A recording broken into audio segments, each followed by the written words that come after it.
Olá a todos. Hoje, dia 6 de junho de 2023, estamos em mais um fórum de discussões do ciclo gravídico puerperal e neonatal.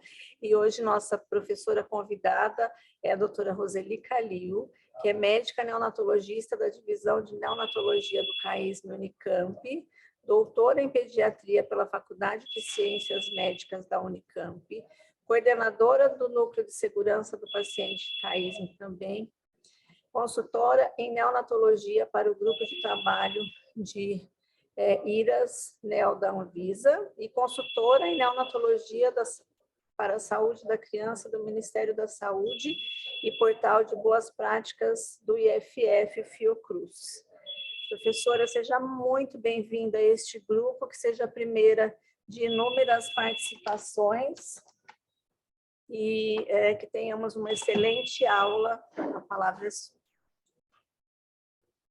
Obrigada, Adriana, obrigada a toda a equipe, né, da Secretaria de Saúde pelo convite, e vamos tentar passar pelos principais pontos relacionados a este tema, né? Claro que para cada ponto a gente poderia ter outras aulas ou outros encontros, né? Mais do que uma aula é uma troca de conhecimento, que eu espero que seja bastante produtivo, então, essa nossa tarde, tá bom? Então, o tema que foi... Professora, saiu do modo apresentação, tá? Se a senhora puder colocar de novo. Que estranho, porque para mim está aparecendo como apresentação. Será que eu vou ter que sair e voltar de novo? Acho que provavelmente. É porque... Deixa eu ver aqui. Aí, vamos tentar de novo. Para mim, ele estava aparecendo a tela inteira, mas vamos ver se eu consigo.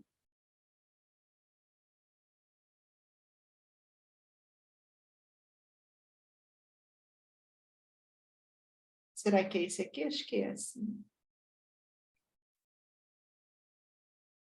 Ele está no modo agora tela sim, inteira? professora. Tá, pode ser. Ele vai perdendo a memória, mas ok. Obrigada.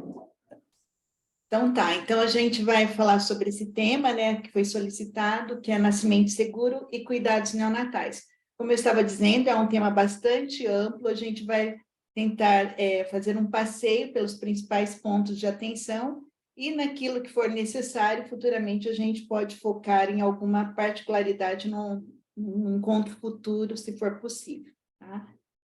Eita, agora ele não está passando, será? O que acontece aqui? Não está passando, gente. Espera só um pouquinho aqui. Será?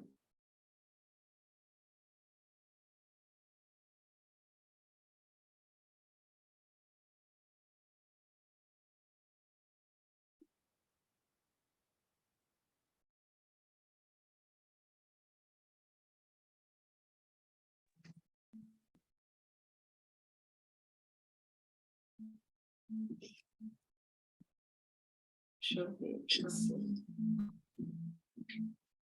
Tem alguma figura?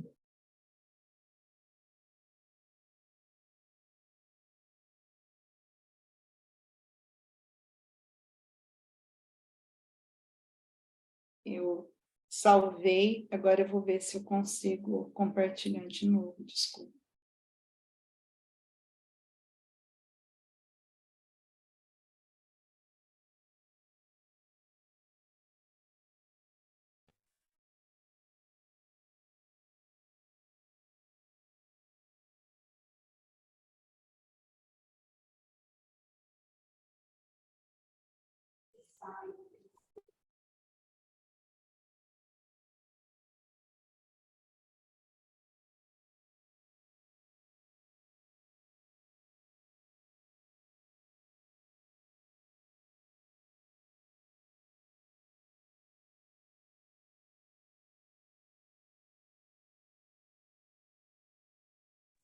Pronto, professora, deu certo.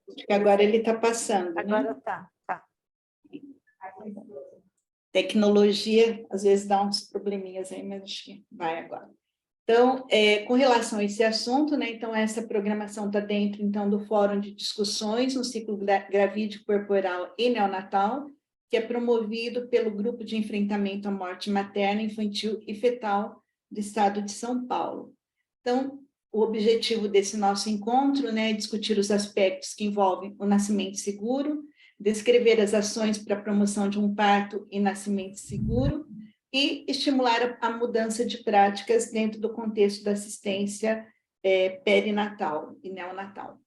Bom, eu gostaria de introduzir esse assunto com esse slide que eu uso há algum tempo, que é falar sobre o perfil do nosso cliente, né? Que muitas vezes ele é ainda chamado de paciente, mas o comportamento ao longo dos anos, então, tem mudado, né? É um indivíduo que é mais exigente, ele é mais informado, ele quer detalhes técnicos relacionados aos procedimentos, à segurança, aos medicamentos, as complicações infecciosas nos serviços de saúde, conhece muito mais os seus direitos, e por mais que às vezes a gente fique aborrecido com esse tipo de comportamento, na verdade isso é um sinal do desenvolvimento humano. Então, na medida que as pessoas começam a conhecer um pouco mais, começam a estudar, começam a ter acesso à educação, obviamente que elas vão conhecer também um pouco mais daquilo que são os seus direitos e também os seus deveres.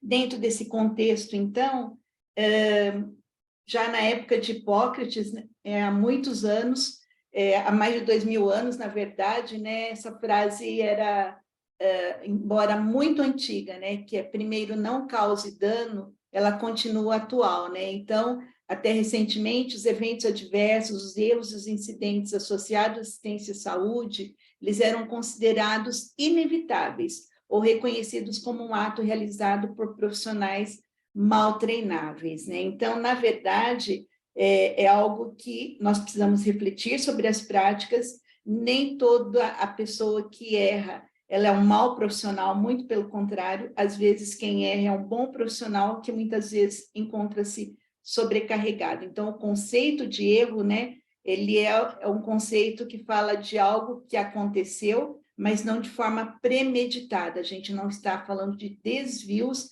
relacionados à parte comportamental do ponto de vista de intenção de causar dano, ou seja, ela é intencional na maioria das vezes e é assim que a gente tem que interpretar e avaliar os erros dentro do serviço de saúde. Então, a segurança do paciente dentro dessa perspectiva no século XXI, ela tem como objetivo, né, prestar assistência às instituições de saúde, prestar assistência através de cuidados cada vez mais seguros, reduzindo danos e a mortalidade evitável. Essa é a linha do tempo, então, né, relacionada um pouco dos pontos marcantes, tanto do ponto de vista mundial, quanto no Brasil, relacionados à segurança do paciente, né? Então, em 2004, a criação, então, da Aliança Mundial para a Segurança do Paciente, o Brasil foi um dos signatários, né, dessas estratégias, e houve, então, a publicação de várias portarias, entre elas a 529, que cria o Programa Nacional de Segurança do Paciente, a RDC 32, que institui ações para a segurança do paciente e orienta que todos os hospitais, todos os serviços de saúde, não só os hospitais, tenham um núcleo de segurança do paciente. Foi publicado ainda protocolos básicos, né, para aqueles que ainda estavam muito incipientes dentro da cultura de segurança, então, esses 6 protocolos básicos, e a notificação desses eventos, né, que até então, para os hospitais da rede Sentinela eram focados na fármaco, tecno, hemovigilância, eles passaram também a ter uma aba de notificação dos eventos adversos relacionados à assistência. E o grande desafio dentro desse contexto é o desenvolvimento da cultura de segurança, né? E o que nós sabemos? Que a maioria dos hospitais, incluindo as maternidades, elas não nasceram com a cultura de segurança estabelecida em termos de estrutura física, processos de trabalho e aspectos comportamentais. Então, o grande desafio é integrar as ações assistenciais de um hospital de alta complexidade ou de média complexidade e a formação de futuros profissionais. Então, dentro desse contexto, né, esse guia da OMS, ele já foi traduzido para diversos idiomas, inclusive o português, e ele é um excelente guia para os professores de todos os serviços, todos os cursos relacionados à assistência à saúde, para desenvolver habilidades nesses profissionais em formação, para que consigam cada vez mais trabalhar de forma segura dentro do contexto da assistência e também para os professores, né, para que eles consigam ser modelo de assistência, muitas vezes, ou exemplo de boas práticas para aqueles que estão sob a sua formação ou supervisão. Então, a segurança do paciente, né, em hospital de ensino, por onde começar? Então, esse guia ele traz algumas dicas, como integrar os princípios de segurança nas disciplinas já existentes. Isso atende parcialmente, né? A gente sabe quanto é disputado o aparecimento de novas disciplinas, então, eu acho que mais do que ter novas disciplinas, pelo menos essa é uma opinião que eu defendo, é oferecer um ambiente de aprendizado onde os princípios de segurança estão bem estabelecidos. Então, se os nossos hospitais de ensino tiverem uma organização institucional com esses princípios de cuidado centrado no paciente, cultura justa e estrutura adequada, a chance dos alunos aprender já a trabalhar de maneira segura vai acontecer provavelmente de uma maneira mais natural. Aproveitar as oportunidades, né, da discussão de casos clínicos para inserir o conceito de segurança é uma outra estratégia. E o monitoramento de erros dentro da perspectiva, então, de análise não punitiva e aprender com os erros, né? Isso são algumas das estratégias relevantes, né? Então, dentro desse contexto, o que é a gestão da clínica, né? Então, é a aplicação de tecnologias de microgestão de serviços de saúde com a finalidade de assegurar padrões clínicos ótimos e melhorar a qualidade de atenção à saúde. E dentro desse contexto, né, nós temos aqui o nosso pequeno cliente, que é um recém-nascido, e mais do que pensar na sobrevida dessas crianças, a gente tem que pensar na qualidade de vida dessas crianças que sobrevivem. Então, lembrando que o prematuro extremo, ele tem todo um caminho a ser seguido, né, até atingir a sua maturidade. E todos os eventos adversos que podem vir a acontecer durante a sua permanência no ambiente hospitalar pode causar danos cerebrais e muitas vezes irreparáveis para essa criança. Dentro desse contexto, então, da segurança do paciente em unidades neonatais, em 2021 nós tivemos a comemoração, então, capitaneada pela Organização Mundial da Saúde, do Dia Mundial da Segurança do Paciente, focado, então, no cuidado à gestante e ao recém-nascido, né? Então, o lema dessa comemoração de 2021 do Dia Mundial foi cuidado materno e neonatal seguro, e dentro desse contexto, então, eu coloco aqui uma linha, né, uma linha histórica, né, sobre alguns incentivos oficiais e programas políticos que funcionam como dispositivos para a promoção de uma maternidade segura. Então, dentro desse contexto, nós temos desde 96, né, o projeto de maternidade segura, depois o Pacto Nacional pela Redução da Mortalidade, Lei do Acompanhante, o Plano de Qualificação de Maternidades e Redes Perinatais, Programa de Humanização, Política Nacional de Integração de Saúde da Mulher, Plano de Qualificação das Maternidades, Estratégia Zero Morte por Hemorragia da OPA. Semana passada, a doutora Adriana deu uma aula sobre esse assunto. E, mais recentemente, né, a criação do Dia Mundial da Segurança do Paciente em 2019 e, em 2021, já dentro dessa perspectiva, um ano dedicado ao Dia Mundial da Segurança do Paciente, com foco, então, na atenção à mãe e ao recém-nascido. E aqui também, né, no final nesses últimos 2 anos, aqui, a criação do Dia Nacional de Redução da Mortalidade Materna, como sendo aí o dia 28 de maio, que aconteceu há poucos dias, certo? Então, o Dia Mundial da Segurança do Paciente, como eu disse, ele entrou como o tema Cuidado Materno e Neonatal Seguro, e o slogan, então, dessa campanha era Haja agora para um parto seguro e respeitoso. Então, ele apela a todas as partes interessadas para que acelerem as ações necessárias para garantir o parto seguro e respeitoso. E alguém pode me falar, mas isso foi lá em 2021, por que que a gente está voltando nesse assunto hoje, né? Em 2023, na verdade, esse tema ele permanece atual, né? Então, esses dados de 2021, ele falava em que aproximadamente 810 mulheres morrem todos os dias de causas evitáveis relacionadas à gravidez e ao parto. Cerca de 6.700 recém-nascidos morrem todos os dias, o que representa 47% de todas as mortes nos menores de 5 anos. Que hemorragias, infecções, abortos inseguros, eclâmpsia e parto obstruído são complicações responsáveis por 70% das mortes maternas. E, por fim, né, dizer que cerca de 2 milhões de bebês nascem mortos todos os anos, com mais de 40% ocorrendo durante o trabalho de parto. Então, é dentro dessa perspectiva, né, que a Sociedade Brasileira de Segurança do Paciente, ela motivou outras associações, outros serviços de saúde, a criação desta aliança para o parto seguro e respeitoso. Então, o Brasil criou esta aliança. Muitos hospitais que estão aqui participando hoje possivelmente foram engajados, assim como a EBSER, né, que gerencia os hospitais federais, outros conselhos de classe, e o CAISM também, né, está aqui como entrando nesta estratégia, né, com muita vontade de colaborar, não só com centros do Estado de São Paulo, mas também com o país como um todo.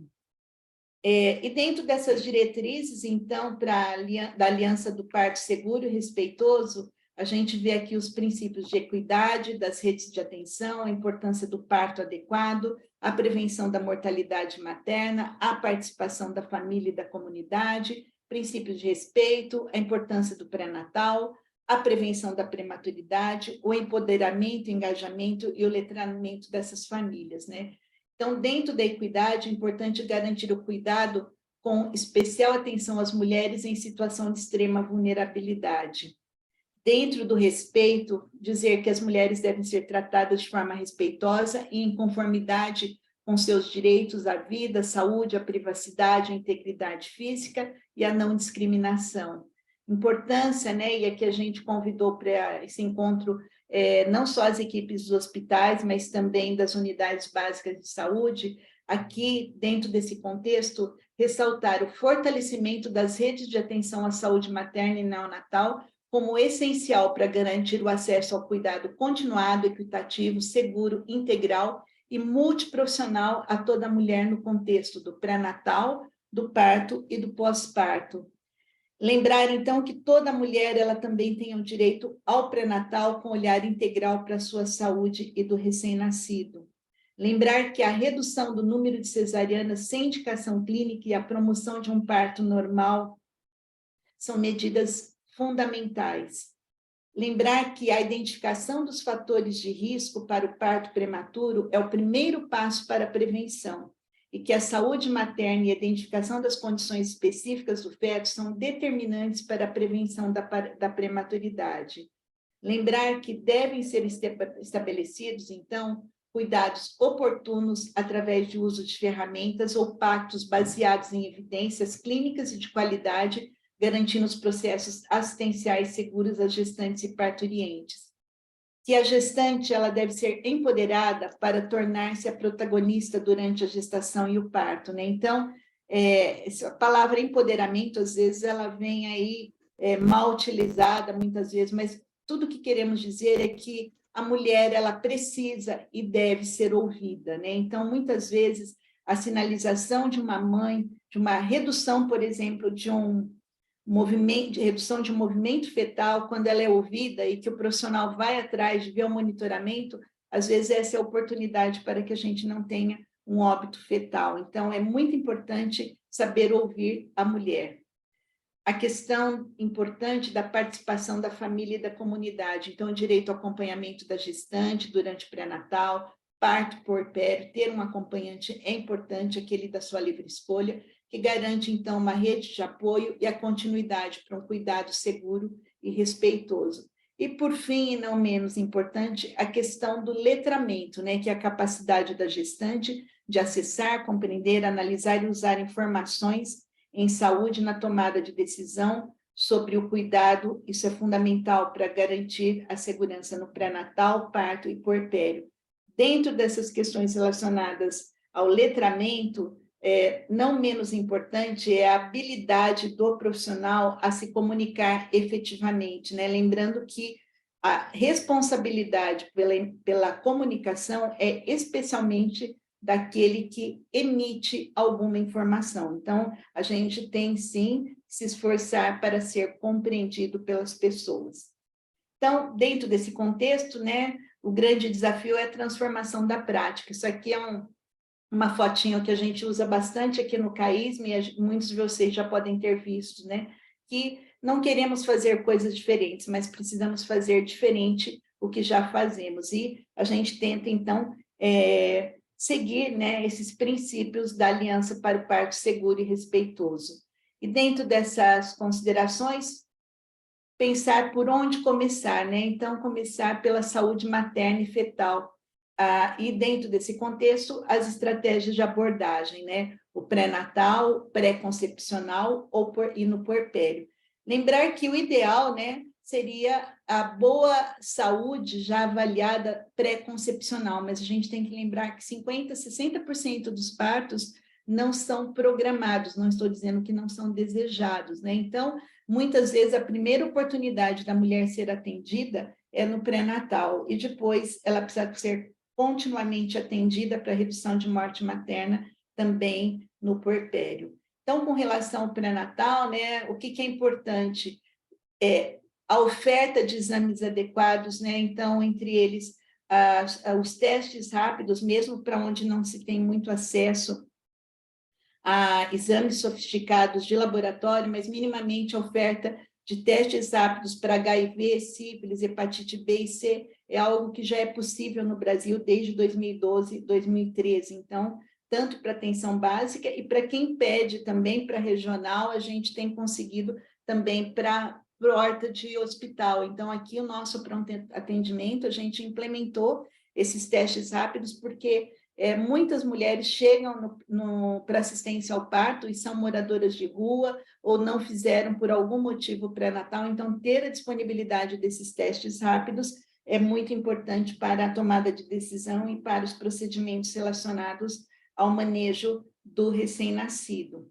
Ainda não menos importante, né, a avaliação clínica laboratorial, o registro dessas informações na caderneta da gestante, a avaliação nutricional, observação do seu ganho ponderal, a suplementação alimentar quando indicado, as orientações de atividade física, de vacinação. Então, existem vários manuais, né, tanto da OMS como do Ministério da Saúde, e também as diretrizes dos estados para que isso possa ser alcançado, né? Temos também o guia de implementação da lista de verificação do OMS para partos seguros. Então, isso já tem também tradução, né, pelo Ministério da Saúde. Isso aqui é uma lista de verificação, né? Só estou mostrando, a gente não vai ficar lendo um por um, mas muitos de vocês possivelmente conhecem e podem adaptar, né, segundo as necessidades para os próprios serviços também. E com relação, então, a esse cuidado efetivo e seguro, né?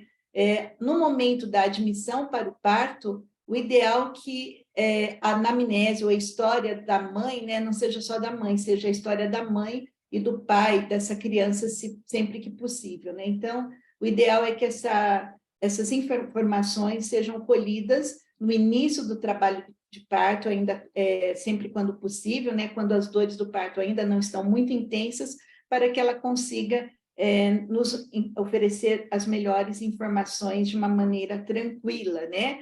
E a gente tem que ser muito respeitoso também e treinar nossos alunos, os nossos residentes, a como fazer isso de uma maneira adequada também, saber como perguntar, às vezes, questões que estão tanto dolorosas, respeitar a privacidade do paciente para tirar essas informações.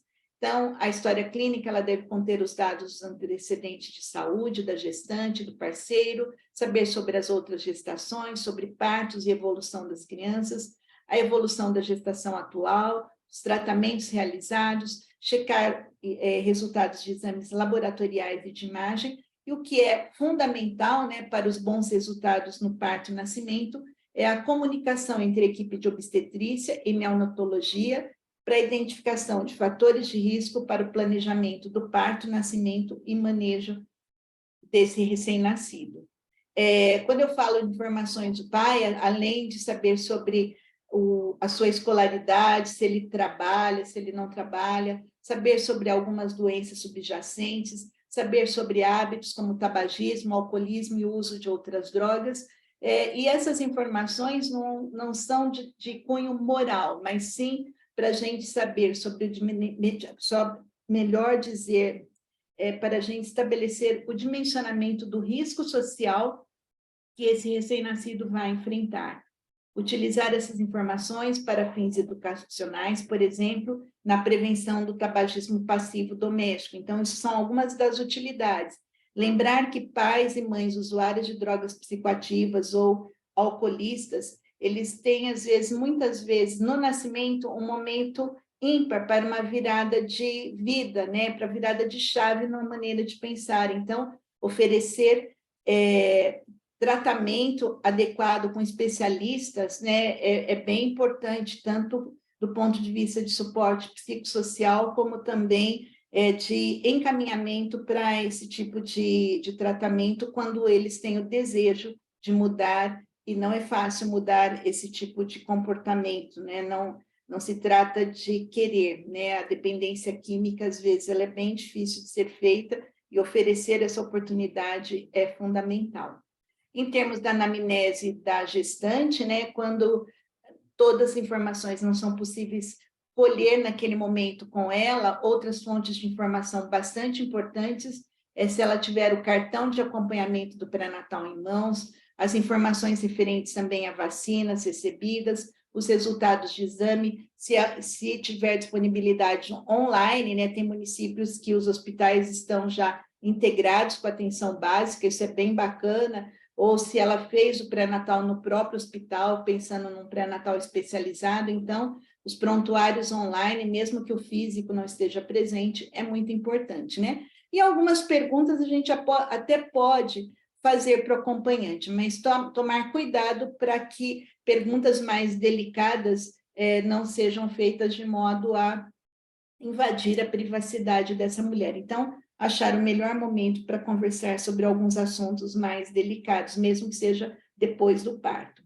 Em termos de pontos de atenção, então, para a gestante, cuidar, né, dos aspectos relacionados à hipertensão, as drogas que ela utilizou, o tratamento em tempo oportuno, né, para eclâmpsia, para HELP síndrome, etc. Sobre hemorragia, né, se ela usou alguma medicação necessária, sobre as questões relacionadas aos sinais de sepse, os sinais de infecção respiratória, né, incluindo a COVID, mas a gente pode ter influenza, pode ter vírus sincial respiratório em adulto, adenovírus, enfim. Identificar, né, sintomas respiratórios são algumas das necessidades importantes no momento dessa admissão para o parto, assim como durante o pré-natal. O estrépito do grupo B é um outro ponto bastante importante, né? Então, uma infecção transmitida pela mãe durante a passagem pelo canal de parto para o recém-nascido. Aproximadamente 50% das mulheres colonizadas pelo estrépito transmite a bactéria, ou seja, pode colonizar o recém-nascido, e na ausência da profilaxia intraparto, 1 a 2% desses recém-nascidos desenvolvem infecção de início precoce com uma alta morbimortalidade.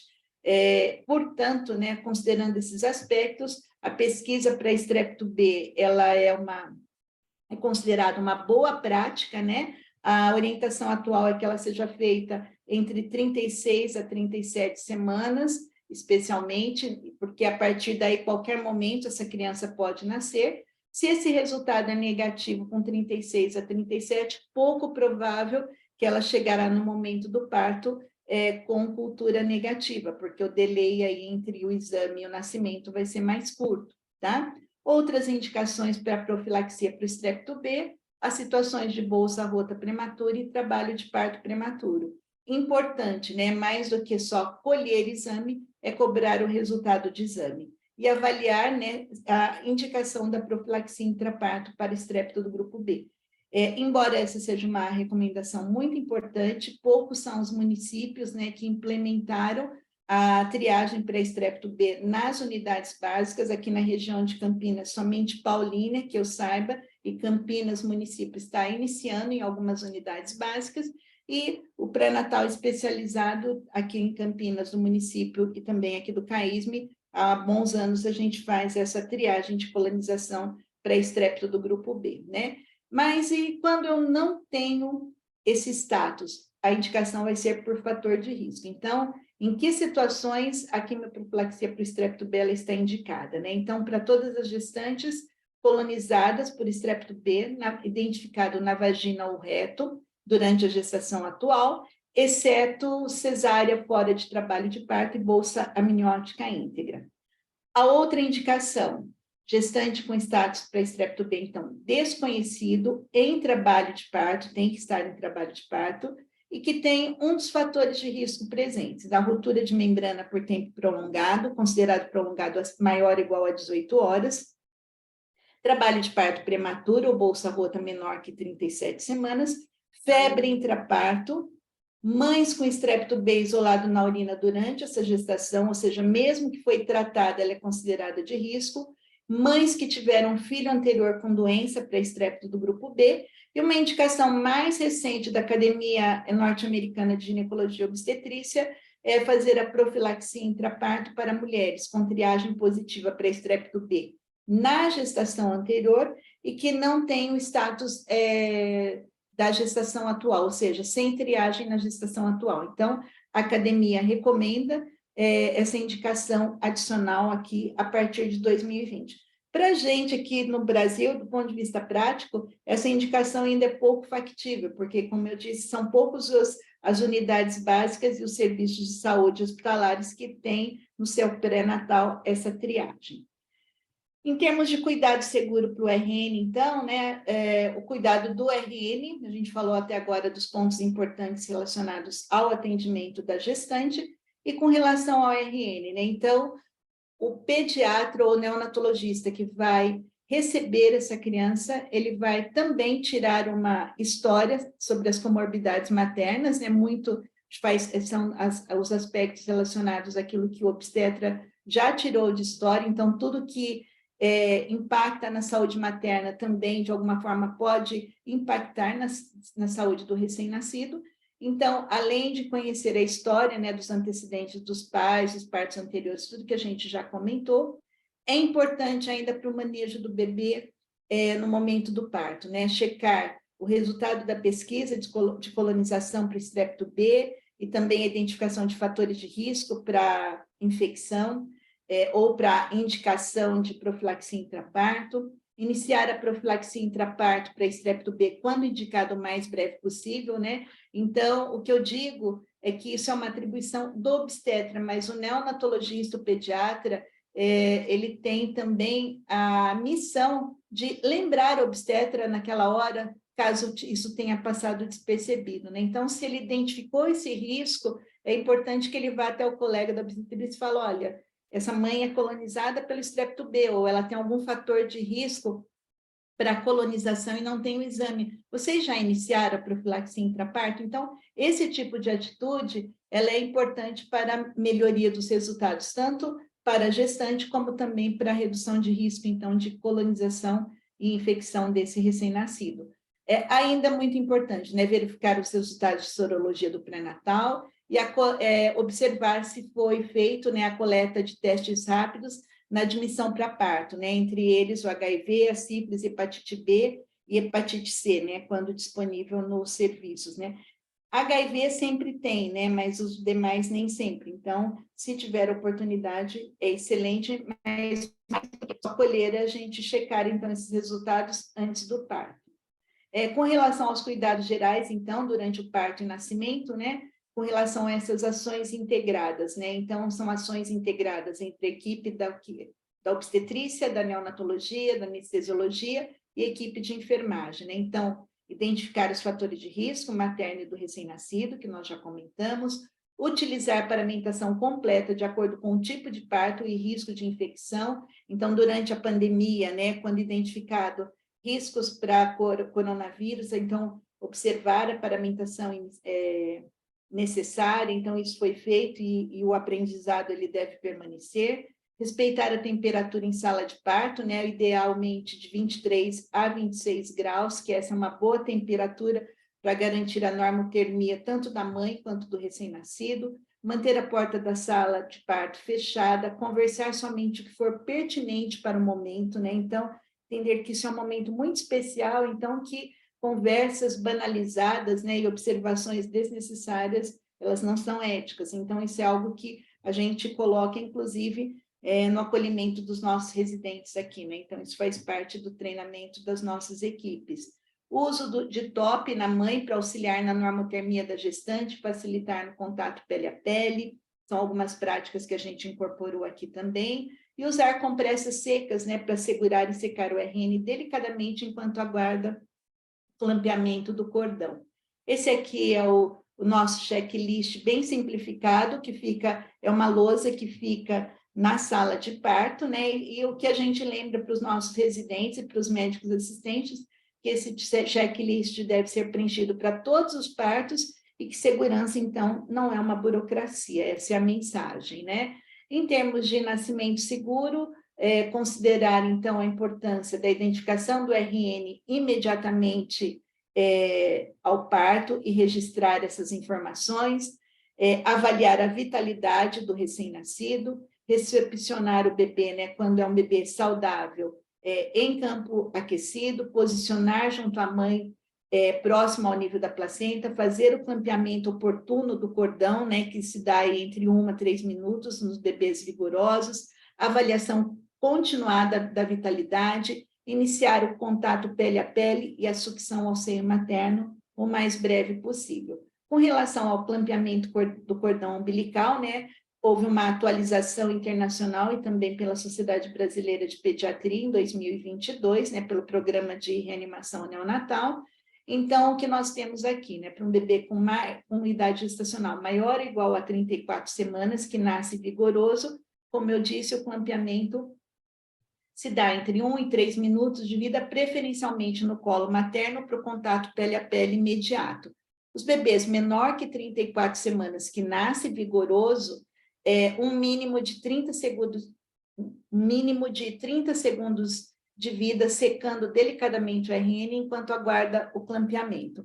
Porém, para um bebê que não nasce vigoroso, né, com qualquer idade gestacional, está orientado um estímulo delicado, tátil delicado no dorso, de modo e no próximo, e no máximo por 2 vezes, esse estímulo no dorso da criança, né? Isso para ajudar o quê? A iniciar a respiração antes do clampeamento imediato do cordão, ou seja, para um bebê que não nasce vigoroso, 2 estímulos táteis delicados no dorso, seguidos já pelo clampeamento imediato do cordão, né? E uma outra recomendação importante é a questão das imagens, né? Deixar fotos para quando o RN já estiver no contato pele a pele e não tirar fotos sem autorização da família para arquivo pessoal. Isso é muito importante, porque hoje, com o advento das redes sociais, as pessoas às vezes começam a tirar fotos e publicam coisas que não estão, né? Ou situações que não estão autorizadas. Então, isso é muito importante que a gente oriente a equipe para cuidado com o direito de imagem, né? E por que a gente fala para deixar fotos quando o bebê já estiver em contato pele a pele? Porque às vezes as pessoas se empolgam e ficam lá demorando para passar esse bebê para um ambiente mais quentinho e dessa forma ele perde calor, né? Então, deixar as fotos para o momento do contato pele a pele é uma das sugestões e orientações que a gente faz aqui no hospital.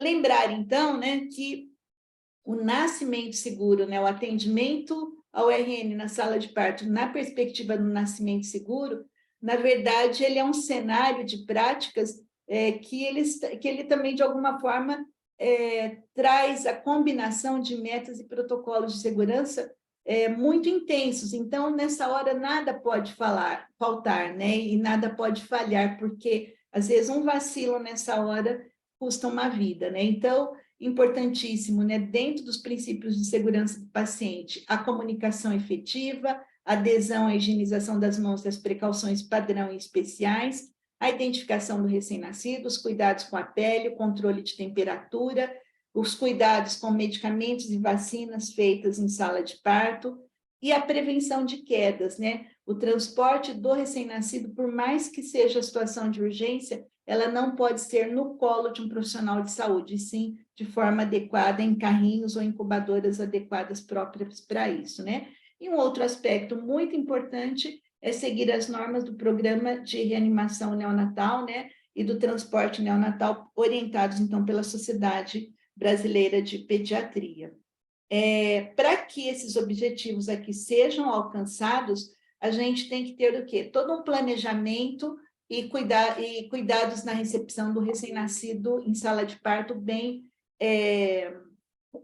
como se diz, combinados, né? Então, antes do nascimento, né, de acordo com as necessidades e riscos de cada bebê, é importante checar equipamentos e materiais, combinar a recepção, se é uma criança que possivelmente vai ter que precisar de uma reanimação, já combinar, né, a divisão de tarefas. Na verdade, sempre isso é importante, até porque pode ter também as situações de surpresa, né? Então, sempre combinar a recepção e a divisão de tarefas para a reanimação, se necessário, que em inglês é o feed forward, né? Combinar o futuro. Identificar o RN imediatamente após o nascimento, garantir a normotermia e a ventilação adequada, avaliar os sinais vitais, os cuidados com o coto umbilical, as medicações e a vacina. Daria uma outra aula aqui, obviamente que não dá para a gente aprofundar ponto por ponto, mas são pontos estratégicos e necessários que a gente tem que desenvolver dentro dos nossos serviços. E, além disso, e não menos importante, é que a cultura de segurança do hospital traga o engajamento das famílias, né? Então, permitir a presença do pai ou acompanhante e explicar as condições do recém-nascido, né? Então, isso é fundamental também dentro do atendimento em sala de parto. Com relação à identificação do paciente, né? Ela deve ser feita, então, já na sala de parto, imediatamente após o nascimento, e ela deve ser mantida até a alta hospitalar. O ideal é que sejam 2 pulseiras, uma pulseira já pronta antes do nascimento, com o nome da mãe, a data do nascimento e o prontuário da mãe, tá? Que fica aqui, por exemplo, no bracinho do bebê, tá?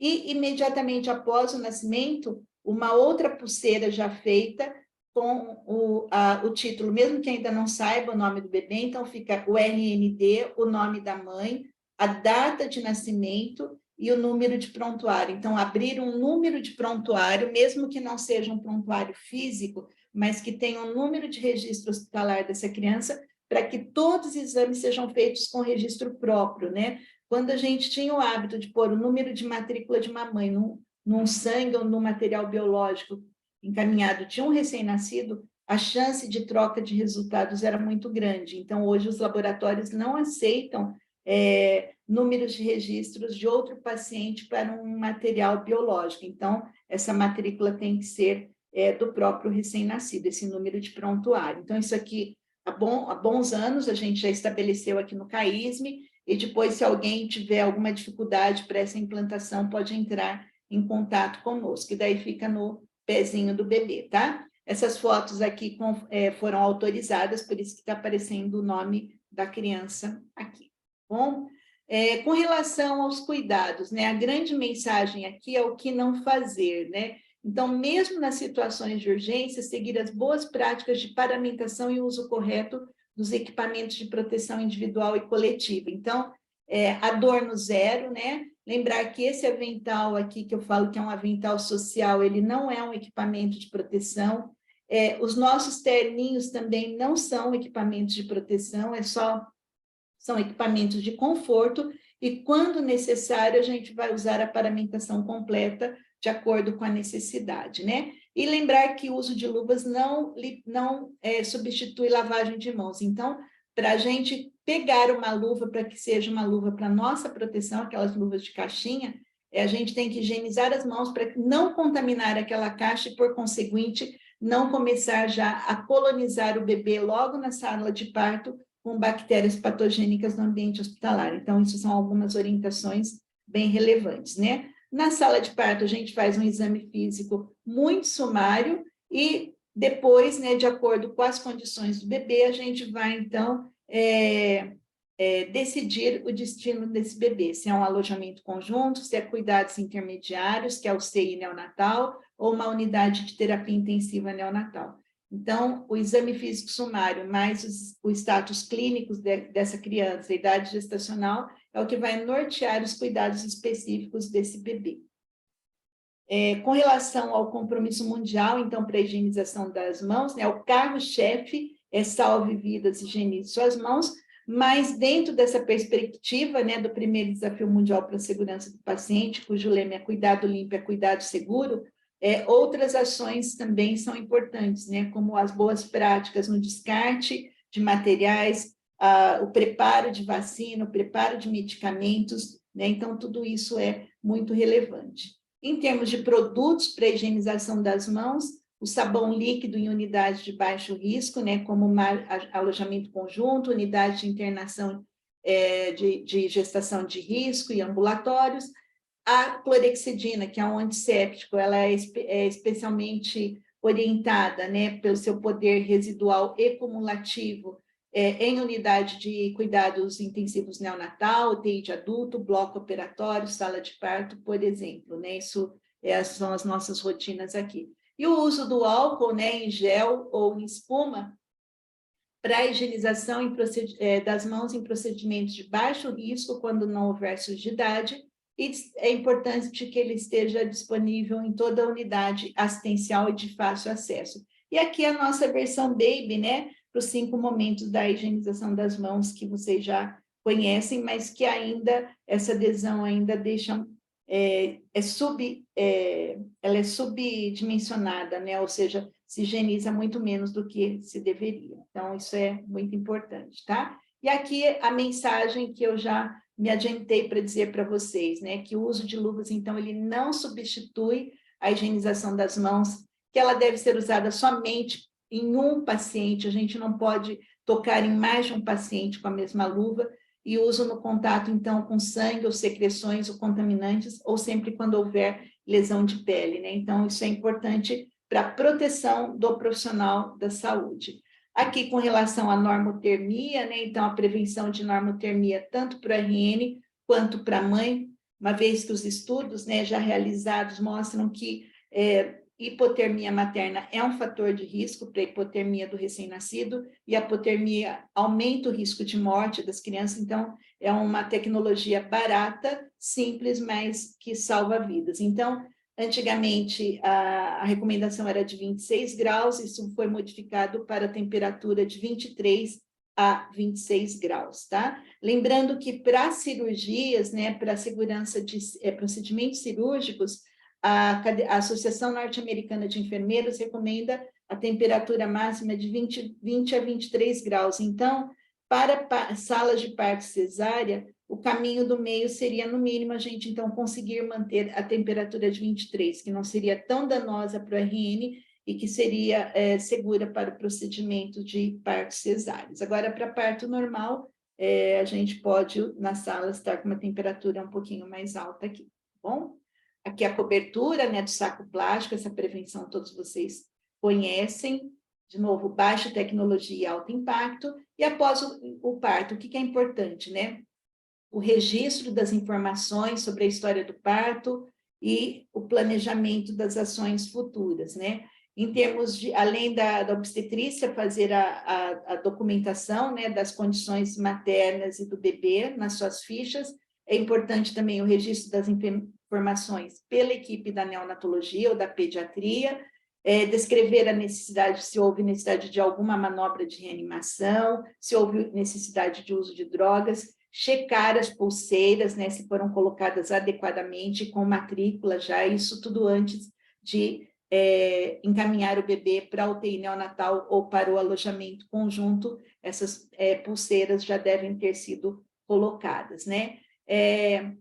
Muito importante, né, além da programação do plano terapêutico, é avaliar a recepção desse recém-nascido com a equipe que participou deste procedimento, né? Então, essa comunicação efetiva ela é fundamental para o sucesso da reanimação neonatal, Então, a gente já tinha falado sobre a importância de combinar o futuro e no final, né, da reanimação neonatal, ou no momento aí de dispersão, né, do encaminhamento desse bebê, é importante que se reúna a equipe que participou e que reveja de forma construtiva o que deu certo e o que pode ser melhorado, né? Então, isso é necessário e é o que faz com que a equipe se aproprie dos conhecimentos e aperfeiçoe esses procedimentos cada vez mais, né? E essa equipe do centro obstétrico é que é responsável por passar as informações para quem dará a continuidade do cuidado, quer seja no alojamento, na UTI ou na UCI neonatal. E o destino do recém-nascido após o nascimento, né? Como eu disse, pode ser alojamento conjunto, pode ser a unidade neonatal, UTI ou CI neonatal.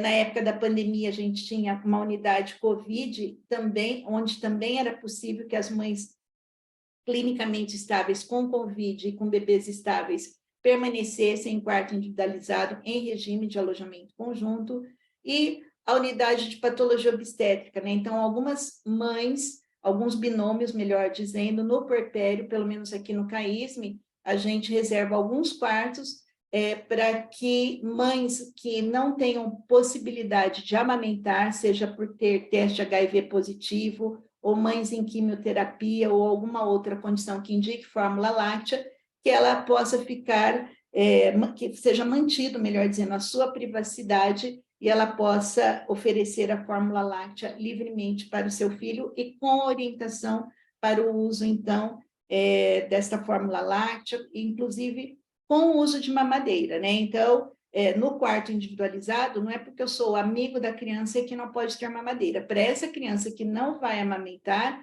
a gente já conversou lá no Ministério da Saúde que nós devemos ser amigos de todas as crianças, né? Então, o único prazer de uma criança que não vai sugar ao seio, eventualmente vai ser sugar, além do contato com sua mãe, é sugar, mesmo que seja um bico de mamadeira. Então, para essas crianças, ter um quarto privativo é algo que a gente entende que é importante. E também orientar a higiene dessa mamadeira, né, para essa mãe que depois vai de alta. Em termos de atenção para crianças que vai para a UTI, quais são os pontos importantes em termos de cuidados, né? A diminuição de luminosidade, a redução de ruídos, né? Então, para o prematuro extremo, a importância manter a incubadora com umidade em torno de 90% na primeira semana de vida, isso é uma boa prática. Atenção individualizada com foco na neuroproteção e o controle de temperatura, né? Além disso, a redução da dor, com medidas medicamentosas e não medicamentosas, né? Uma delas é a organização do bebê e o cuidado a 4 mãos na coleta de exames ou procedimentos, a prevenção de infecção de corrente sanguínea e outros eventos adversos associados a catéter central. Dentro dessa perspectiva, né? Então, fundamental o planejamento desse acesso venoso de acordo com as condições da criança, então, começando pelo cateterismo umbilical, quando indicado, dentro das primeiras 24 horas, preferencialmente. Se é uma criança que vai depois precisar de permanecer por mais tempo acesso, o catéter PIC é o recomendado, e a flebotomia deve ser uma condição de exceção, uma vez que tem ligadura de vaso e daí isso é irreversível, né? Então, ter um time de inserção e manutenção de catéter é muito importante, monitorizar as condições do catéter central, remover esse catéter o mais breve possível e monitorizar e analisar os eventos adversos decorrentes desses procedimentos. Então, ter uma equipe que faz essa análise e busca as medidas corretivas, não punitivas, corretivas, é fundamental. Prevenção da lesão de pele, né, é um outro ponto importante na assistência médica e de enfermagem na unidade neonatal, e também a fisioterapia, né, ela é uma grande parceira nossa na orientação e no posicionamento dessas crianças na unidade neonatal, né? O uso adequado do CPAP, o posicionamento adequado para sua efetividade, para evitar também lesões de septo nasal e de pele, a segurança nutricional, né, com a nutrição enteral, parenteral precoces, isso melhora o crescimento, tem impacto no neurodesenvolvimento, então isso é fundamental. Evitar erros de medicação, né? Então, estima-se que 6 a 8 internações em UTI neonatal, ou seja, cerca de 15% ela seja acompanhada de erro médico com drogas. Essa palavra erro médico, ela vem sendo substituída por erro na assistência, porque nem sempre o erro é médico, né? No que diz respeito à medicação, é porque é o médico que prescreve, né? Mas existe toda uma linha do cuidado que pode estar envolvida nesses erros. Então, hoje se fala muito mais em erro na assistência do que propriamente o erro médico exclusivo nessas situações.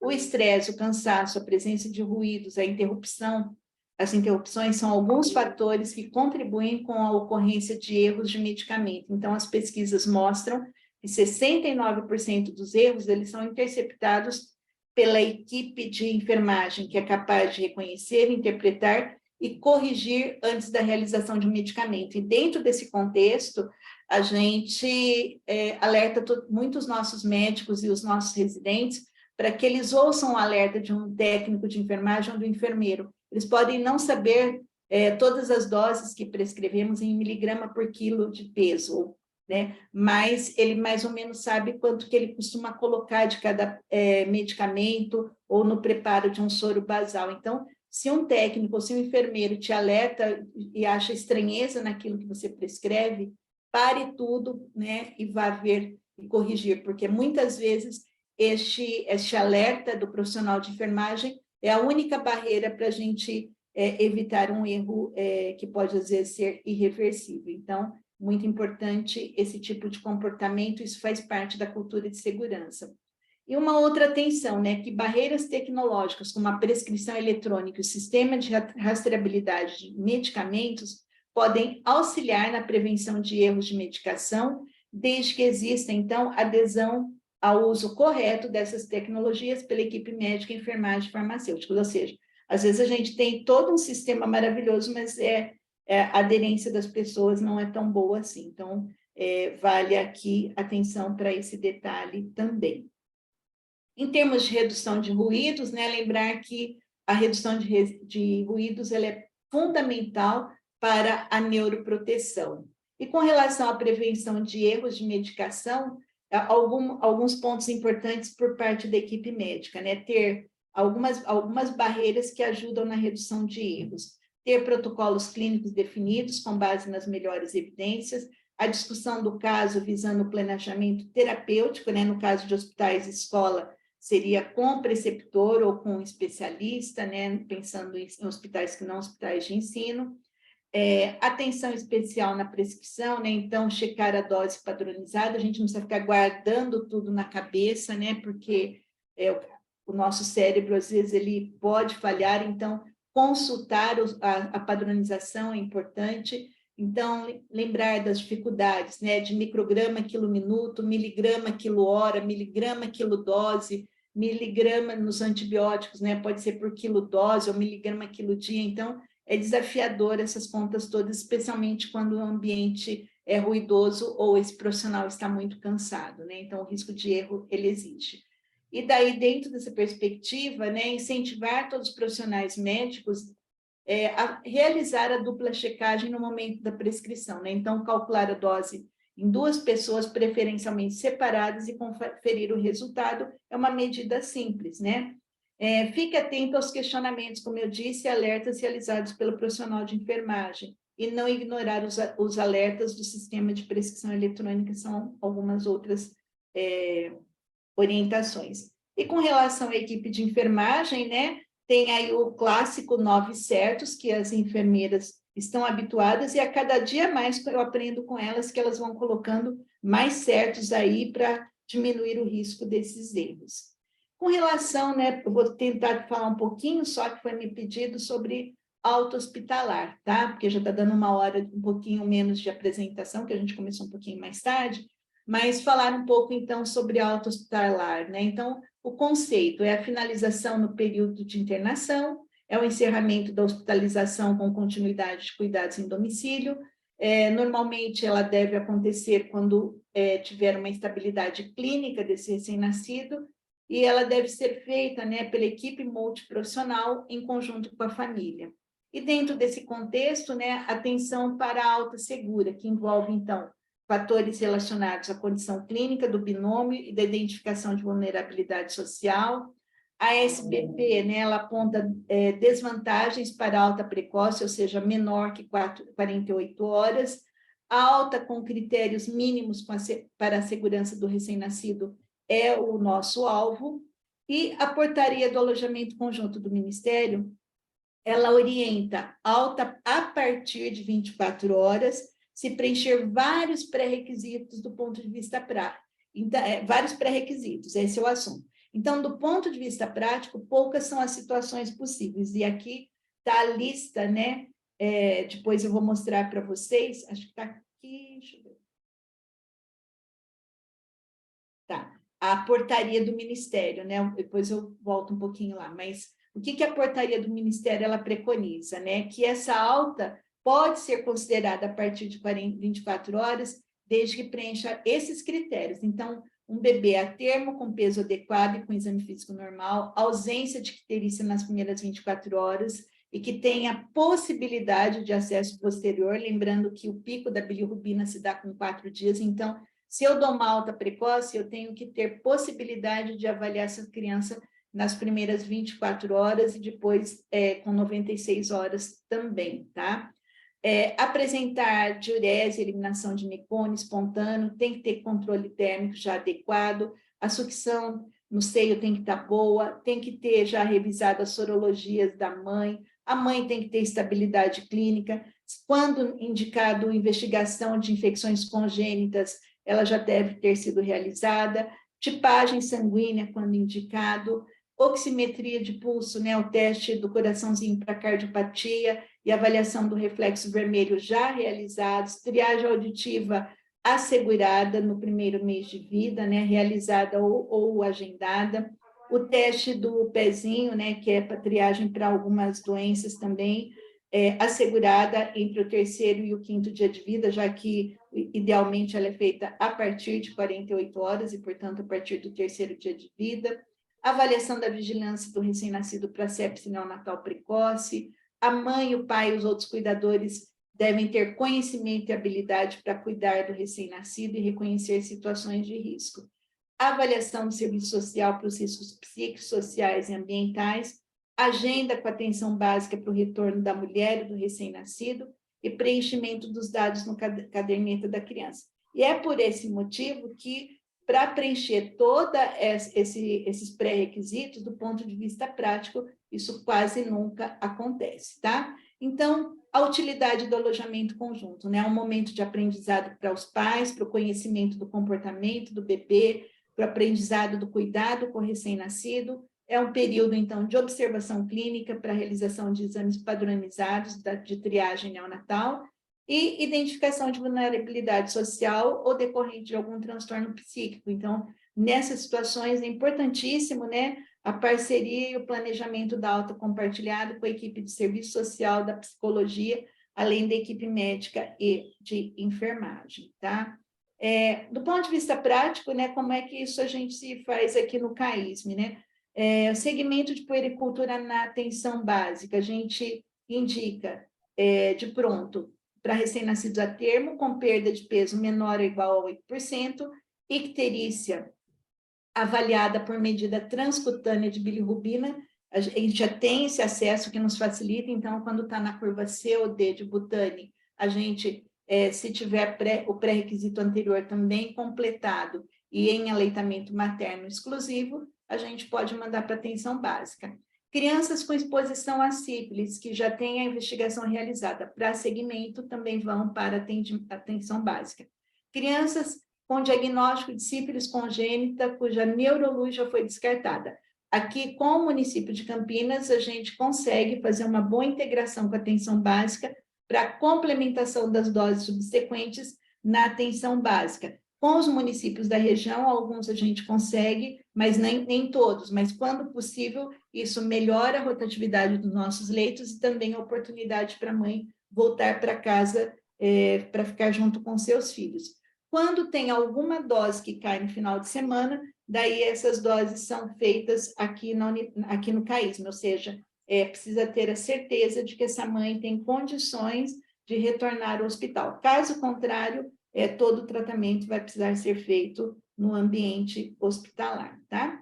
E essa rotina, então, né, de encaminhamento para atenção básica que eu acabei de dizer, pode variar, né, de município e de maternidade, e aqui no CAISM, né, para essas crianças que a gente não manda de pronto para atenção básica, são crianças de maior risco e que eventualmente ocupam internação no alojamento conjunto. Então, o prematuro tardio, que permaneceu em alojamento conjunto, o bebê a termo precoce, então crianças com idade gestacional de 37 semanas até 37 semanas e 6 dias, crianças com perda de peso maior que 8% e que teria se avaliada, medida na zona A ou na zona B, e recém-nascidos que receberam alta em aleitamento materno mais complementação. Então, essas situações, se tiver um desses critérios, isso já é critério para voltar nesse ambulatório nosso de retorno rápido, e daí, assim que estabiliza a situação, a gente encaminha para atenção básica.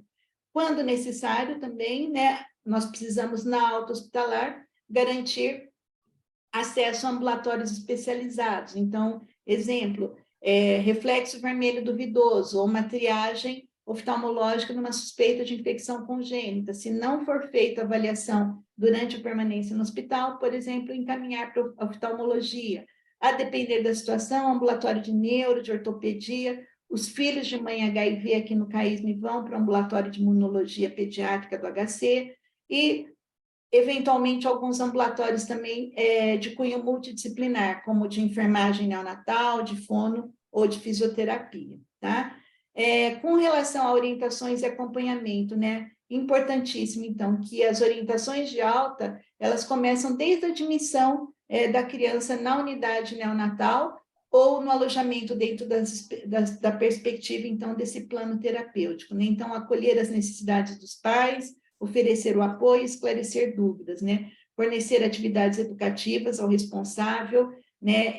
Alguns tipos de formação específica que às vezes a gente tem, né? Os cuidados com oxigênio domiciliar, com tráqueo, aspiração, administração de medicamentos, isso pregressos da UTI ou CI neonatal, auxiliar a família a identificar a sua rede e serviços de apoio, agendar retornos com a equipe multidisciplinar e acompanhar o desenvolvimento da criança, né, considerado a cada etapa do desenvolvimento conforme a idade. E reconhecer as situações de risco social, como a gente já comentou com vocês, né? Manter o RN identificado até a alta, né? Foi um outro ponto que a gente explicou para vocês que é importante. Incluir os pais no contexto do recém-nascido, promover vínculo, realizar atendimentos, procedimentos, né, explicar a eles, por exemplo, a higiene de um coto umbilical é importante para evitar uma ofalite, até mesmo no alojamento, incentivar que realizem os cuidados e também o contato pele a pele, né? Finalmente, eu gostaria de dizer, né, como é que a gente consegue atingir esse objetivo de atingir uma assistência segura, né? Tendo uma equipe genuinamente verdadeira, né? Que é um grupo de pessoas com habilidades completamente complementares que trabalham em conjunto para alcançar um objetivo comum, mantendo-se mutuamente responsáveis pelo mesmo, né? Então, dentro desse contexto, a integração da equipe multidisciplinar é fundamental, né? Então, as rotinas e normas precisam ser conhecidas por todos. Ter um plano terapêutico que possa ser atendido também com a ajuda e integração dos serviços de apoio, né? Então, a farmácia local e o serviço de farmácia local e o nosso fornecedor de nutrição parenteral, a central de materiais, a higiene e limpeza, os laboratórios, a unidade transfusional, o lactário banco de leite humano, o serviço de imagem, setor de compras do hospital, a central de equipamentos, engenharia clínica, ou seja, para a unidade neonatal, para o centro cirúrgico, o centro obstétrico funcionar adequadamente, ou seja, é fundamental que esses serviços de apoio estejam alinhados às nossas necessidades e, portanto, o apoio institucional da nossa gestão é fundamental, tá? E, terminando aqui, né, qual será que é o maior objetivo dos gestores e profissionais de saúde, né? Será que nós genuinamente trabalhamos em equipe ou, infelizmente, trabalhamos juntos, né? Então, trabalhando em equipe, o foco é voltado exclusivamente para o cliente, para o paciente. Então, o nosso foco é centrado no paciente ou no nosso cliente, é um objetivo comum de todos. Já trabalhando junto, o foco é voltado para si mesmo.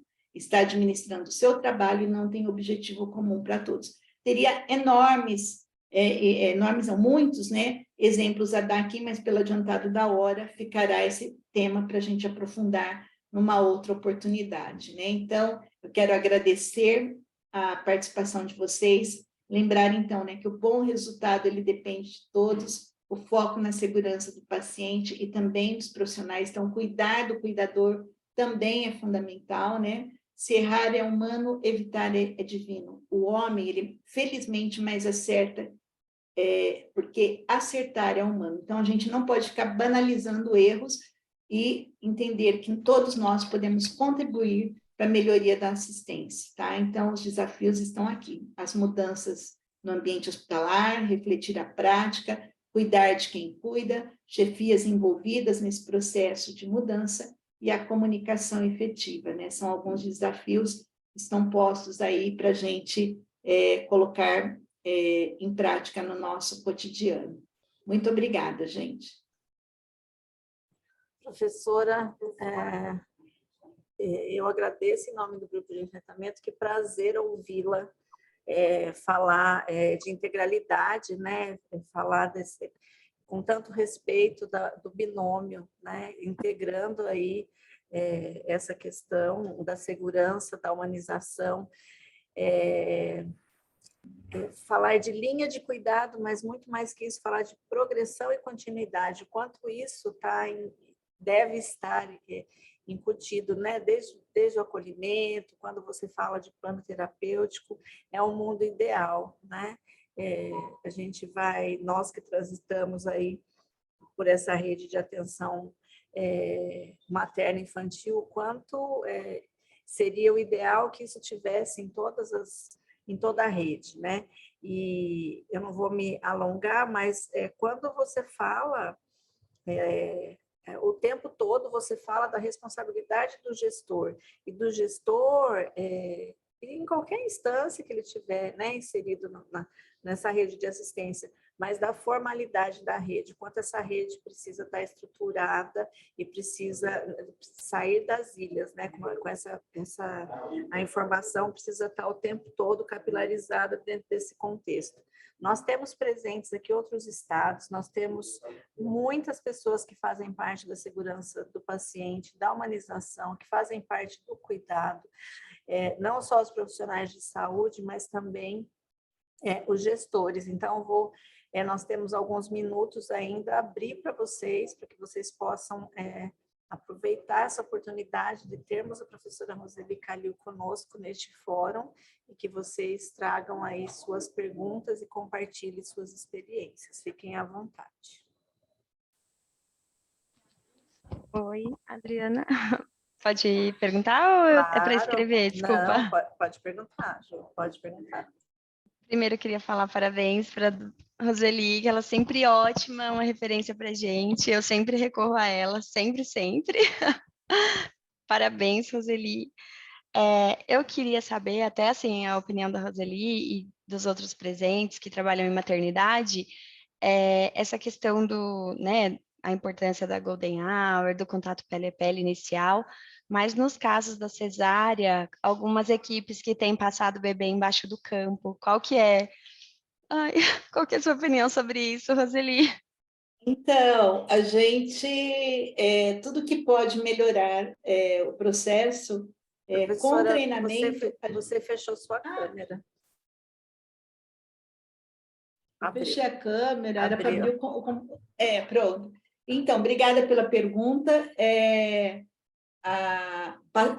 No parto cesárea, a migração passando por, que a gente chama por debaixo de túnel, que é passar o bebê por debaixo dos campos da mãe, com o objetivo que a criança não perca muito calor no momento do clampeamento oportuno, né? E isso, com treinamento, tem sido feito de uma maneira gradual, né, junto à equipe. A gente fez uma oficina semana passada com os profissionais. Na verdade, foi a Thalita, que é uma das responsáveis, a Tarita, que é uma neonatologista responsável pela sala de parto e também participa do programa de reanimação. Ela fez uma oficina para orientar os profissionais para esse procedimento. Então, nós temos um envolvimento da equipe da obstetrícia, anestésio, né, para que essa passagem pelo bebê por debaixo dos campos faça com que ele não perca muito calor e, ao mesmo tempo, a gente não fique clampeando desnecessariamente precoce o cordão, né? Então, mesmo no parto cesárea, o nosso objetivo aqui é fazer o pele a pele, sempre que as condições clínicas da mãe permitem, obviamente, né? Aquilo que é bom para o bebê tem que ser bom para a mãe também, né? E a gente tem um grupo aqui, né? Entre os grupos de trabalho que a gente tem de segurança do paciente, a gente tem um grupo também que é de nascimento seguro, que é multidisciplinar, onde a gente discute essas ações. Então, participa tanto os neonatologistas como a obstetrícia, né? A doutora Adriana Luz é a nossa médica, ela é a doutora Juliana nesse grupo, tem a Carla, que é da anestesia, ou seja, a gente se reúne para ver o que podemos melhorar, né? E a Michele, que é a nossa supervisora de enfermagem. Então, é muito gratificante, né? A gente ter essa experiência. Então, só para objetivamente dizer que sim, a gente viu essa experiência de um outro serviço, uma residente que veio de um outro serviço, tinha visto fazer isso em outro lugar, e a gente começou a fazer também, e gostamos dessa ideia. As crianças começam a ficar melhor aquecidas nesse momento, né? Evitando a retirada precoce do pele a pele. Doutora, só para finalizar, que você falou que acho que é recente aí com você, né? Mas do ponto de vista de infecção, assim. Não, sem impacto, tá? Sem impacto. Bom, Ai, perfeito. tá? Obrigada. Tá? Quem passa a criança é o obstetra, tá? O neonatologista não enfia a mão lá de jeito nenhum, tá bom? Tá? Então, o treinamento foi com boneco. Então, a gente colocou uma profissional de enfermagem voluntária, colocou todos os campos e fez o treinamento da passagem lá. Então, só para te dizer que não houve piora dos nossos resultados em relação à infecção em cesáreas por esse motivo, tá bom? Eu sei que quem é do controle de infecção tem esse receio aí, né? Tem outras coisas que impactam muito mais, né? Na prevenção de infecção de cirúrgica na cesárea, que às vezes são negligenciadas. Essa é uma que não causa problema, não tem causado um treinamento, né? Não pode ser nada imposto, né? A gente tem que entender o propósito e fazendo devagarinho e corrigindo aquilo que não deu certo, é assim que a gente trabalha. Obrigada, perfeito. Obrigada, Juliana, pela pergunta, pessoal. Tem mais?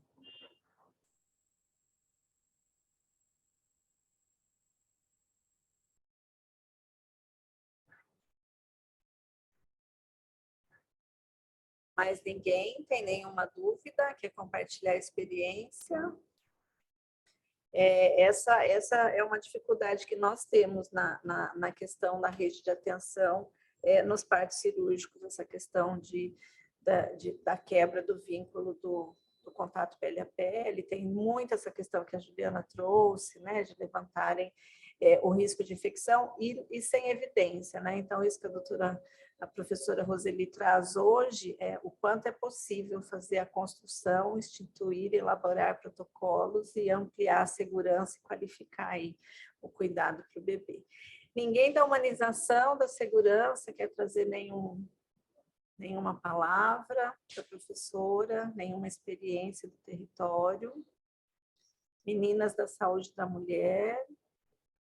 Adriana, fala que pode discordar também, né? Sim, essa possibilidade. Não tem problema, né? Pode ser que nem tudo que eu falei vocês concordem. Por isso que é um fórum. O pessoal da atenção primária está aqui, tem muito essa questão, né? Que você trouxe muita questão da importância de acompanhar esse bebê, de acompanhar essa mulher, o quanto isso necessita de construção na rede, né? A Neuza, que é da atenção primária, está balançando a cabeça, o quanto a gente preza para que isso seja estruturado nos territórios. Tem alguém identificado como Unimed Bauru? Levantou a mão, pode falar.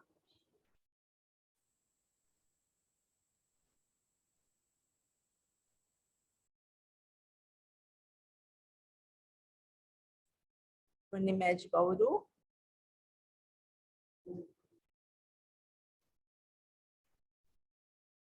Então, enquanto Unimed Bauru arruma o microfone, vamos passar para Kátia Martinez. Kátia. Bom, boa tarde a todos. Professora Roseli, parabéns, viu? Uma excelente apresentação. Me chamou muito a atenção a forma que você transitou no seu tema do início da captação das informações até o fim da assistência, incluindo a alta e a sequência desse RN, né? Eu vi tua aula como uma aula muito completa para todas as áreas, né? E eu só queria só parabenizar, mas completar como é importante quando tudo que se faz fica atentamente visto e registrado. Para nós que trabalhamos com a evitabilidade, com o levantamento de causas de evitabilidade, da vigilância dos eventos, e aí eu não vou falar só do nascimento e só do óbito, mas eu vou falar do acompanhamento como um todo, inclusive de alguma patologia, o quanto cada processo do que você registra, né, do que você aponta, é importante ficar registrado, porque quando nós retornamos à unidade que fez o procedimento, a unidade hospitalar, ela que nos permite esclarecer, né? E aí você traz uma temática muito interessante de que a segurança do paciente e da equipe como um todo, a segurança do paciente tem a ver com proteção e promoção, e não tem a ver com perseguição nem identificação de atores, né? Que é o que a gente sempre trabalha e ultimamente a gente tem precisado trabalhar para fora da saúde, inclusive isso, né? Às vezes alguém fica pressionado em algum momento onde algum fato se vira uma questão civil, né, e jurídica, e todos esses componentes, eles são única e exclusivamente de atendimento da saúde, né? Então, assim, eu acho que o que mais me chamou a atenção, né, óbvio, a sua aula foi brilhante, você conseguiu aí transitar por tudo. Aliás, o CAIS não é um lugar do que eu quero fazer visita junto com o pessoal aí de Campinas, né? Tô programando uma visita para Campinas daqui umas 2 semanas e gostaria muito de conhecer e, se possível, de encontrar. Mas o quanto você transitou em todo, trouxe o tema de uma abordagem muito completa. Parabéns, viu? Obrigada, Kátia. Você trouxe um posicionamento super importante, relevante. É bom a gente ouvir o feedback de vocês, né? Porque a gente trabalha nesse assunto há um bom tempo, né? Eu comecei minha trajetória como neonatologista, transitei pelo controle de infecção e permaneço, né, sendo consultora aí para a Anvisa, mas a gerência de risco da Sentinela, dos hospitais Sentinela, foi um embrião para nós todos, né, que participamos desse projeto desde 2004. Então, esse amadurecimento ele é gradativo, né, e a sua vinda aqui com certeza será super bem-vinda. Pode me falar quando é que você vem para eu poder te receber, tá? Vai ser uma honra mesmo, e a gente sempre, quando pode, recebe as pessoas aqui. Teve o hiato aí da pandemia, infelizmente, né? Mas agora a gente está conseguindo se encontrar e receber as pessoas, né? Para ver em loco, às vezes as pessoas falam, nossa, será que acontece tudo isso, né? Então, às vezes, ver em loco também é bacana, porque sempre tem alguns detalhes a mais para ser compartilhado. E com relação a outro ponto que eu queria reforçar, né? Núcleo de segurança do paciente, eu coordeno esse núcleo, né, junto com a enfermeira que era coordenadora da enfermagem, agora ela foi para assistente técnica de diretoria aqui no hospital, mas lembrar que o papel do núcleo é aprimorar o cuidado, a gente não tem nenhum objetivo quando a gente faz esse monitoramento de eventos, de identificar culpados, né? o núcleo de segurança não faz sindicância, ele não pune, né? Então, as questões de desvio, de problemas éticos, isso são tratados em outros fóruns dentro do RH ou de comissão de ética dos serviços, mas o núcleo de segurança ele não tem esse papel, né? Então, nosso papel é de tentar entender o que aconteceu para que, se foi um evento potencialmente evitável, para que ele não aconteça de novo, e se foi um erro, né? E o conceito, como eu disse, de erro é um não intencional, é acolher esse profissional, porque ele é considerado uma segunda vítima, né? Então, a gente tem que ter empatia e saber se colocar nessa hora também. Mas é isso. Obrigada, professora. Eu acho que, obrigada, Kátia. Essa questão de humanização e segurança do paciente tem tomado aí, tem ganhado força, né? Nós temos uma lei estadual recentemente publicada e que agora, nessa atual gestão, tem sido agora trabalhada como um dos pilares de governo, acho que vem para somar aí nessas questões da assistência. Unimed Bauru, acho que conseguiu abrir o microfone, está correto?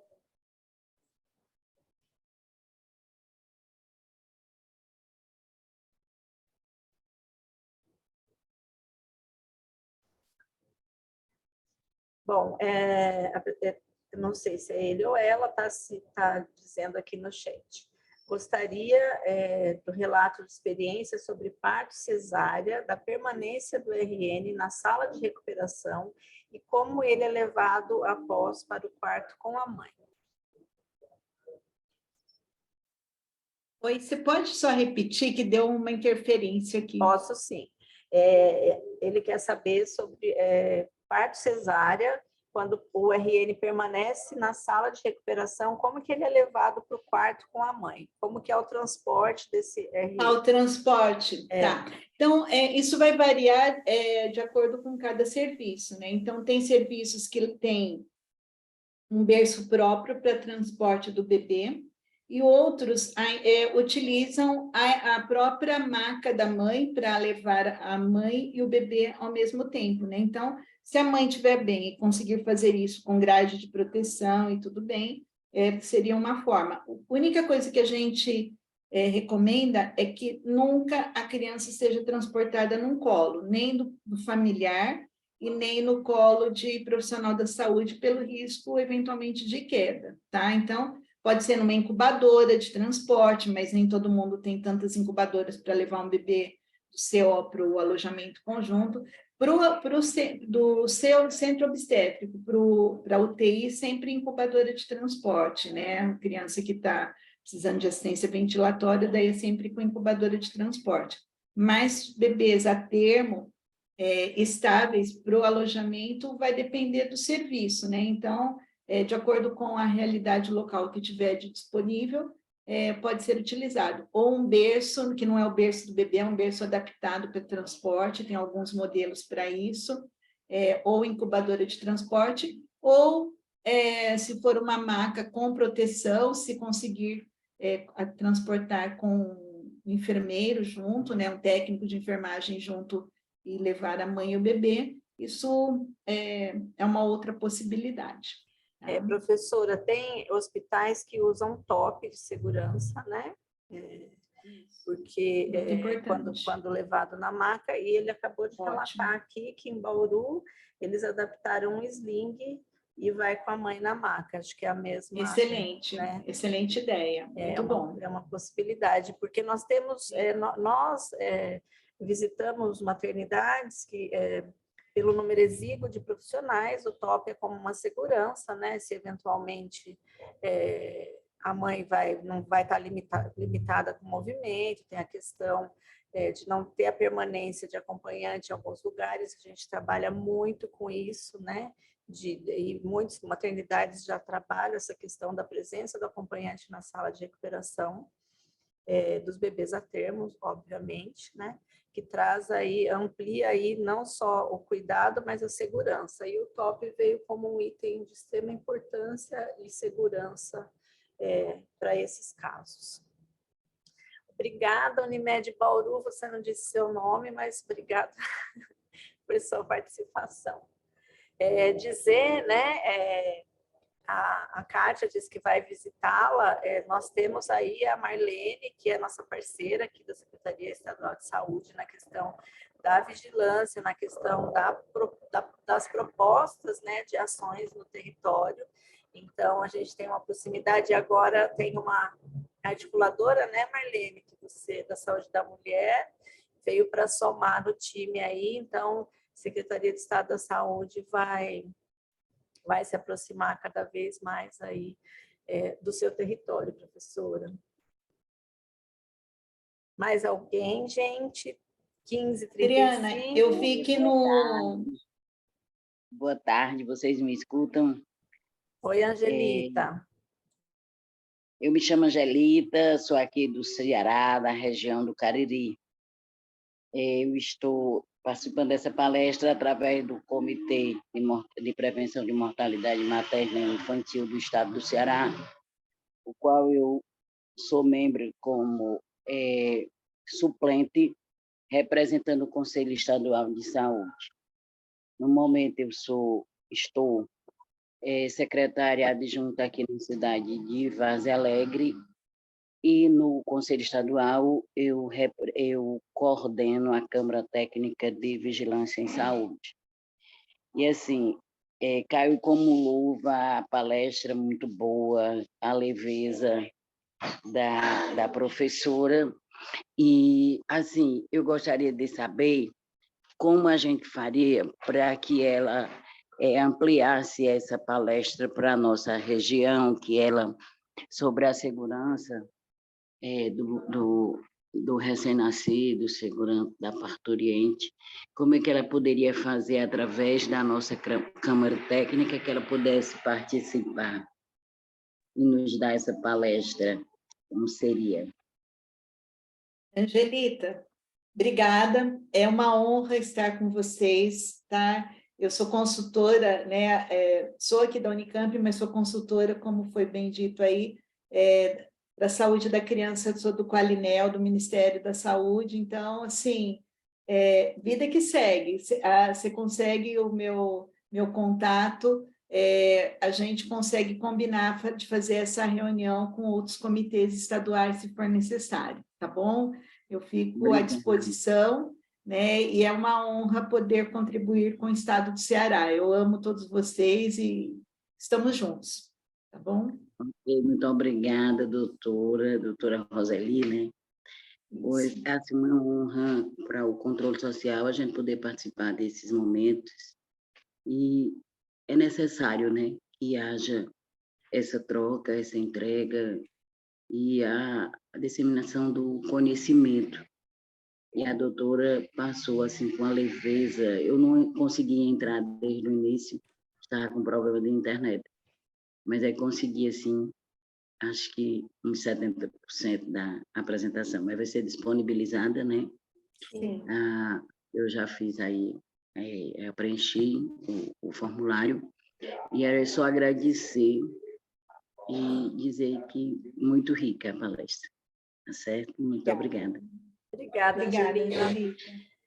Professora Adriana, Roseli, desculpa, Adriana, acho que tinha uma pergunta pergunta no chat, essa que sim, você viu? Acho que sim. É da BCG? Pode falar.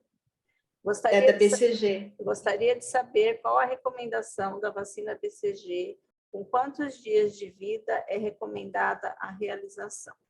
E aí tem outra sobre BCG, a Karina respondendo, e daí a senhora traz.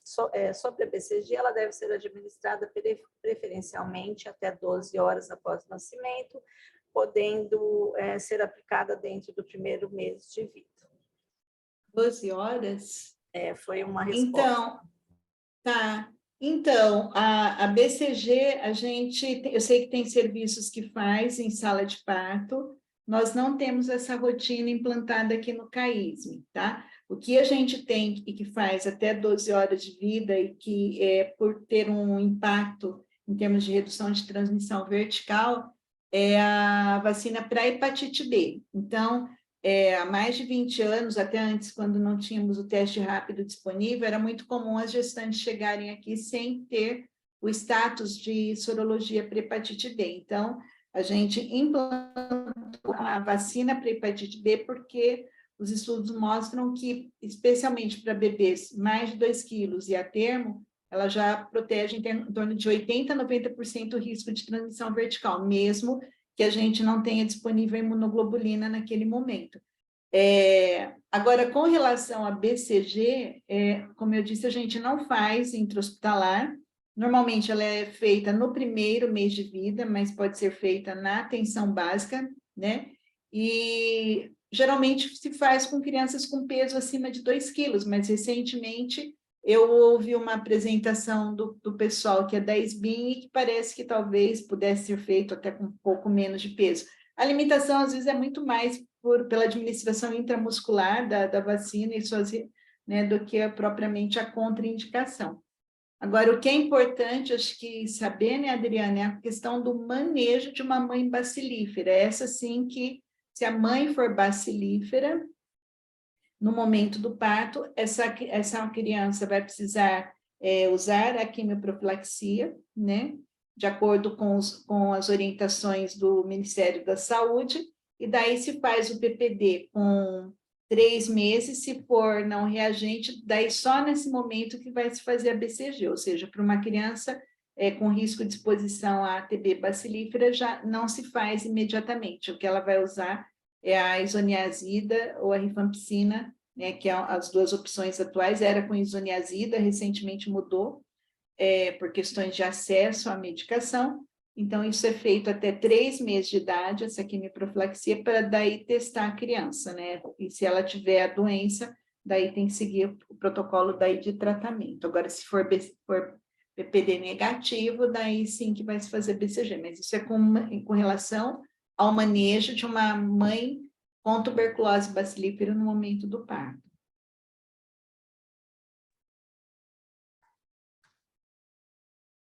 Bom, acho que a pergunta foi respondida, né, sobre a BCG. A pessoa da Unimed Bauru é a Daniela. Obrigada, Daniela. Pessoal, pelo adiantado do horário, acho que nós precisamos finalizar. Eu vou passar as considerações finais para a professora Roseli. Então, quero agradecer. Professora, nós chegamos a 176 pontos hoje de pessoas. Tem pessoas que, pontos que ficam mais de uma pessoa assistindo. Tivemos Alagoas, Ceará e Rio Grande do Norte presentes conosco hoje. Foi os que eu identifiquei na lista de participantes.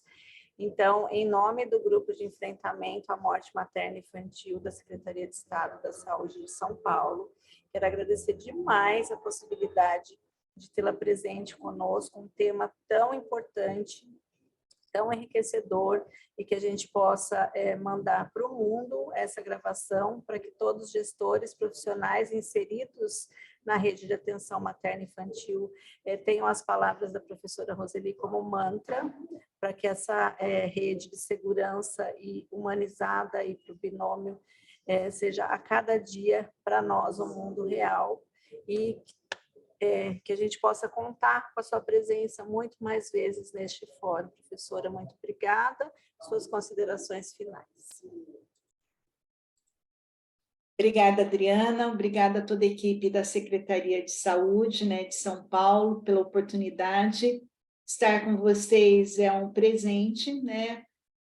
Poder ter a oportunidade de compartilhar conhecimento, não só conhecimento teórico, mas um pouco da vivência, né, do nosso cotidiano sobre esses aspectos, é bastante importante. Espero que não tenha sido muito cansativo, né, porque eu trouxe muitas informações, mas que, se houver necessidade de abrir um pouquinho mais algum tipo de assunto, eu fico à disposição para encontros futuros, de acordo com a necessidade, tá bom?